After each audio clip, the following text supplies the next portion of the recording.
Hi friends, అందరికీ విశ్వావసునామ సంవత్సర శుభాకాంక్షలు. ఈ నూతన సంవత్సరం అందరికీ సంతోషాలు ఆనందాలు రావాలని మనస్ఫూర్తిగా కోరుకుంటున్నాము. అలాగే అందరికీ సిరి సంపదలు రావాలని ఆశిస్తున్నాము. ఉగాది పచ్చడిలో ఉండే చేదు, పులుపు, కారం, ఉప్పు, తీపిలాగనే మన జీవితాలు కూడా నిండుగా ఉండాలని, మనందరి ఇష్టమైన కోరికలు ఈ నూతన సంవత్సరం నెరవేరాలని మనోభాగి ఛానల్ తరపున కోరుకుంటున్నాము. And also happy to announce that we are 6K family now. Thank you all my subscribers, keep supporting us. Telugu వారికి ఎంతో విశిష్టత కలిగిన ఈ పండుగ, అలాగే అందరి ఇంట్లో ఆనందంగా జరుపుకునే పండుగ ఈ ఉగాది. మరి మా ఇంట్లో ఎలా చేసుకున్నామంటే కొంచెం హడావిడిగా జరిగిందండి.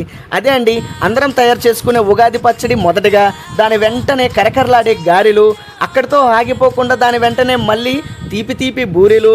అబ్బో ఏం రుచిగా ఉంటాయో అని నేను ఆలోచించే లోపల కొబ్బరికాయ మరి మామిడికాయ పులిహోర. ఇదే అండి మేము చేసుకున్న ఉగాది పండుగ వంటకాలు. అలాగే మీరు కూడా ఈ ఉగాది పండుగను ఆనందంగా జరుపుకున్నారని ఆశిస్తున్నాము. అయ్యో చూసారా, ఇంతకీ అసలు విషయం మర్చిపోయాను. మీరు కూడా ఎలాంటి వంటలు చేశారో మాకు కూడా చెప్పండి. అదే అండి మన కామెంట్ సెక్షన్లో రాసేయండి. Bye friends, thanks for watching, keep supporting అస్.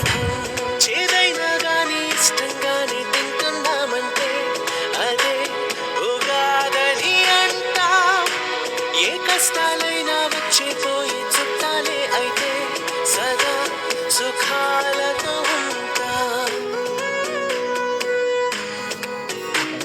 బరువు అనుకుంటే బరువు, సులువు అనుకుంటే సులువు, బ్రతుకులా ఉండాలో నువ్వే తేల్చుకో. అనుకున్నవన్నీ అవవు, ఎప్పుడు ఏదో కరువు, అందుకే కమ్మని కలలు సరి చూసుకో.